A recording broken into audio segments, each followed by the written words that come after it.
Hey guys, this is Chelsea. Welcome to my channel. So I'll be talking about the books I've read this year that I actually enjoyed. I've read 26 so far, and I only have 5 on here that I feel like are actually worth the time to read. I find that the books I read this year haven't really stuck with me. They haven't really been books that I thought about long after I've stopped reading them, and so I only have a few to share with you.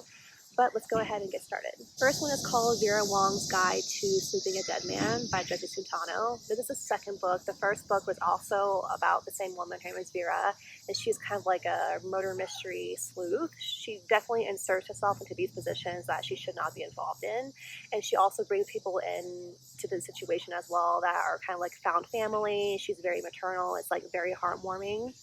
And in the second book, it's about this woman that she meets outside of the police station. They kind of meet very, serendipitously. Serendipitously? I don't know. They just meet on a whim. And so she helps this young woman figure out what happened to her friend that passed away, and things kind of ensue from there.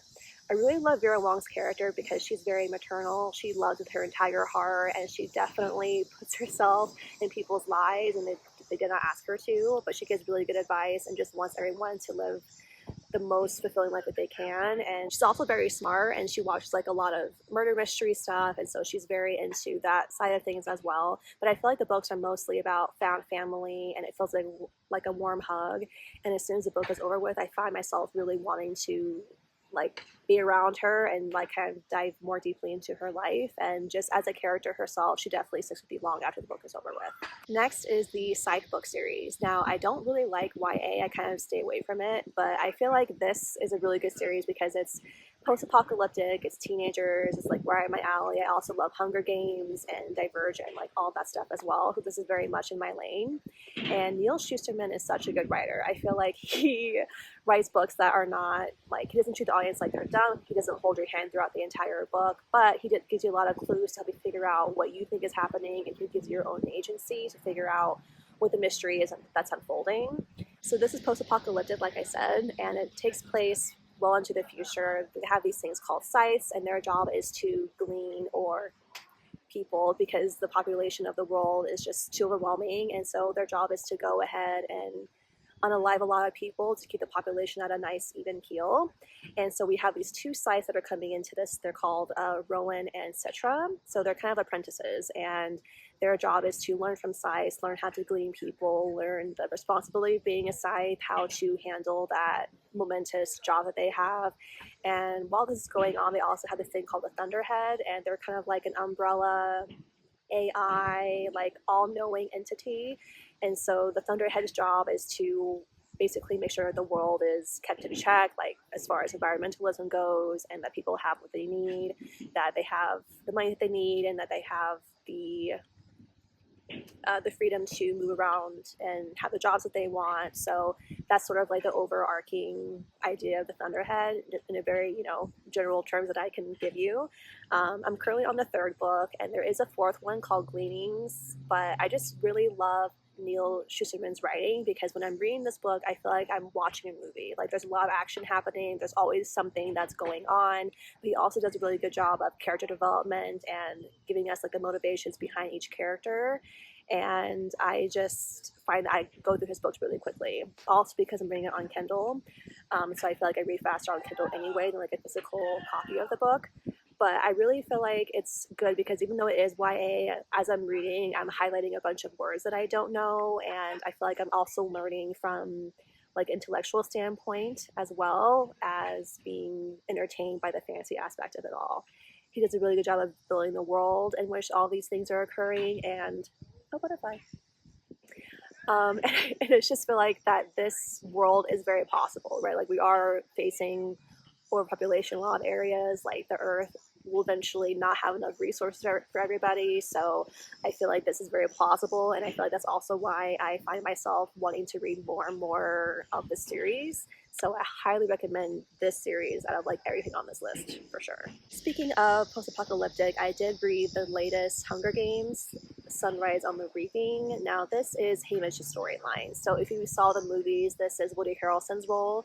And in that movie, he's like an alcoholic. There's a lot of trauma that he went through in his past, and so this is a lot of that backstory. There's also a romance in it as well. Lenora Dove, love her. And I just really enjoy this because it really is like a character piece. I feel we are very much in his brain. We are figuring out um, not only his family but his thought process throughout the Hunger Games, because as we know, like the Hunger Games are not like what should be happening, and it's post-apocalyptic as well. So we also see the way in which they want to try to end the Hunger Games and how they go about that. And it's like it's so heartbreaking because this is Suzanne Collins, right? And this is a very like dark storyline in general, but it's also very beautiful in the way she's writing it, like the harrowing sort of sorrow and just like heartbreak that he goes through is like written in a very beautiful way. And of course, you know, unfortunately more bad happens than good, but I feel like that's just kind of the Hunger Games as their plot in general. It's just more sad stuff than good stuff, but she writes it in a way where it's very endearing and it's very relatable, even if you haven't been through exactly what he's going through. I feel like it's a very human piece, and there's a way to kind of go through the books and read them and be entertained, as well as, you know, having your heart broken in like the most beautiful way possible. It is a longer book as well, but I feel like I got through it in like 2 or 3 days. Yeah, I personally didn't read the earlier Hunger Games books. I've only watched the movies. This is my first time reading a Suzanne Collins piece, but I will definitely read some more of her pieces if she writes any more from different points of views of different characters in the story. And yeah, it's beautifully heartbreaking, I guess is what I'm trying to say. This next one is called Francine's Spectacular Crash and Burn by Renee Swindle. It has a beautiful cover. It's like this green color with a disco ball on it. And it's about this woman named Francine. Her mom recently passed away, and she meets this little boy who comes to her house just sort of like on a whim. And he's autistic, so she's like working through like that for herself as well, thinking that she might possibly be autistic as well. So they relate a lot on those points, and it's really cool to see how she kind of works through that in her own mind and through her own life. And she also meets this woman who she knew in high school, and they like sort of start something up. And when I first read the synopsis of this, I didn't realize how romance heavy the book was going to be. I use the term romance very lightly. If you like read the book, it's a very toxic relationship, unfortunately. But I didn't realize how like romance heavy was going to be. So I feel like that is a big majority of the book, just like going into it, which you know, you can take or leave, but I just wasn't aware that that was going to be like the main thing of it. But I feel like I relate to the story a lot because of her relationship with her mom. My mom also passed away, and so I related to her and like how she grew up, like she was bullied, and just I feel like that's why I really relate to the book, because our lives were very similar in a lot of ways, and so I just connected with Francine as a character a lot. But other than that, I feel like Renee's writing is very matter of fact. I feel like a lot of her lines just kind of like hit you right between the eyes, and it's very raw and honest. But it also has this element of comedy to it. Like the situations that she finds herself in are like of her own making, definitely.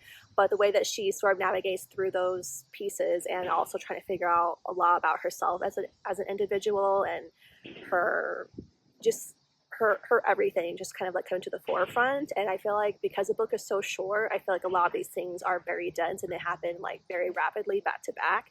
And because of like the sort of swiftness that everything is happening to her, it's a very quick read.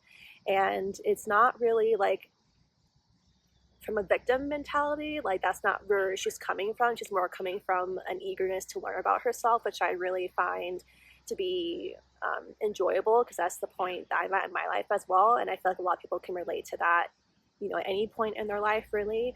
But also, like, her relationship with the little boy is really heartwarming, and it's really cool to see how she learns from him just as much as he learns from her. And they really find each other at this very tumultuous time in both of their lives, and they're kind of like each other's safety net. And it's really beautiful to see that relationship grow throughout the book, as well as her finding out about herself.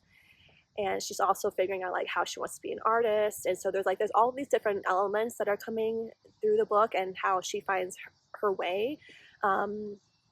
But like I said, I feel like I just relate to a lot because there are a lot of similarities between her life and mine. So I felt like very seen when I was reading this book, I suppose. And I feel like it would make a really great movie if they actually made this like to the screen. I feel like it'd be really cool watch. Um, But yeah, those are all the books I read this year that I feel like are actually worth reading. And we have a long way to go. We have, oh my gosh, it's like August almost already, which is crazy. So we have a lot more time to finish up and hopefully find some more characters and storylines that I find to be really inspiring. So have a good rest of your day, and I'll see you guys next time. Bye.